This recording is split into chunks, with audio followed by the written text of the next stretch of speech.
राज्याचे मुख्यमंत्री उपमुख्यमंत्री हे अजूनही दिल्लीमध्ये आहेत। राज्याचे मुख्यमंत्री उपमुख्यमंत्र्यांची दिल्लीमध्ये खलबत सुद्धा झालेली आहे। राजधानी दिल्लीत रात्री 1:30 वाजेपर्यंत खलबत झाल्याची माहिती आहे। तर राज्यातील घडामोडींवर दिल्लीत चर्चा झाल्याचा अंदाज आहे। राज्य सरकारमधील तीनही नेते दिल्लीत असल्याने चर्चांना उधाण आलंय। महाराष्ट्राचे मुख्यमंत्री देवेंद्र फडणवीस, उपमुख्यमंत्री सुनेत्रा पवार आणि उपमुख्यमंत्री एकनाथ शिंदे हे सध्या राजधानी दिल्लीत आहेत। रात्री 1:30 वाजेपर्यंत त्यांच्यात महत्त्वाची बैठक झाली।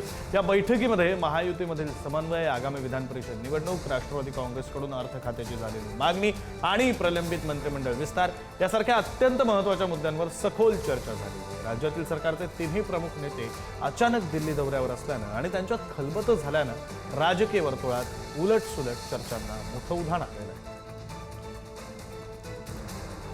आपले प्रतिनिधी शिवाजी काळे आपल्यासोबत जोडले गेलेले आहेत। शिवाजी यांच्याशी या संदर्भात आपल्याला बोलायचं आहे। शिवाजी, या बैठकींमधून काय दिसतंय? म्हणजे भविष्यात राजकीय मोठ्या घडामोडी घडू शकतील का? मग राज्यातल्या काही योजनांबाबतच्या या बैठका होत्या, शेतकऱ्यांचे प्रश्न आहेत, कांद्याचा प्रश्न आहे, नेमक्या कशाच्या बाबतीतल्या बैठका झाल्यात असं कळतंय? एक मुद्दा महत्वाचा आहे, म्हणजे शेतकऱ्यांचा बहाणा आहे। खरं तर राजकीय मुद्दे महत्वाचे आहेत का असा प्रश्न निर्माण होतो। खरं तर हे सरकार म्हणजे डबल इंजिन सरकार आहे आणि याच्या संदर्भामध्ये डिजिटल देखील बैठका होऊ शकल्या असत्या। मात्र याच्यासाठी कांदा असो, साखर उद्योग असो, इथेनॉल असो, हे मुद्दे महत्वाचे आहेत। मात्र त्यानंतर ज्या बैठका राजधानी दिल्लीमध्ये झाल्या आहे रात्री आणि आता जी माहिती मिळते त्यानुसार राज्याचे मुख्यमंत्री देवेंद्र फडणवीस यांनी पंतप्रधान नरेंद्र मोदी यांची भेट घेतलेली आहे। काल त्यांनी अमित शहा यांची भेट घेतलेली, त्याच्यानंतर त्यांनी नितीन नवीन जे भाजपचे राष्ट्रीय अध्यक्ष आहेत त्यांची भेट घेतली होती। हे झाल्या महत्वाच्या बैठका, कारण त्या पक्षाचे ते नेते आहेत, त्यामुळे त्यांच्या बैठका होणं साहजिक आहे। मात्र एकनाथ शिंदे देखील राजधानी दिल्लीमध्ये आहेत, सुनेत्रा पवार देखील राजधानी दिल्लीमध्ये आहेत, विधान परिषद निवडणूक आलेली आहे। त्याचबरोबर जर पाहिलं गेलं तर आगामी काळामध्ये राज्यामध्ये मंत्रिमंडळ विस्तार आहे। हे सगळे मुद्दे समोर असताना हे तीनही नेते जे सरकारचे प्रमुख नेते आहेत ते राजधानी दिल्लीमध्ये असणं एक महत्वाची बाब या निमित्ताने समोर येते।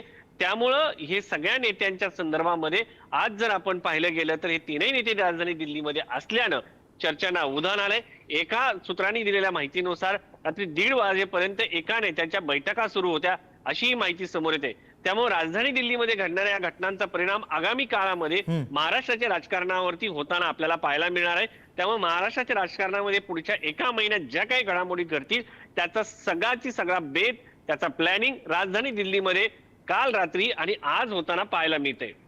नाही, खरं शिवाजी, तुम्ही म्हणताय त्याप्रमाणे हे परिणाम होताना पाहायला मिळतील। अर्थात हे परिणाम काय असतील, त्याचे महाराष्ट्राच्या जनतेवर काय परिणाम होतील हे पाहणं जास्त महत्त्वाचं असणार आहे। धन्यवाद तुम्ही दिलेल्या सगळ्या माहितीसाठी, केलेल्या विश्लेषणासाठी।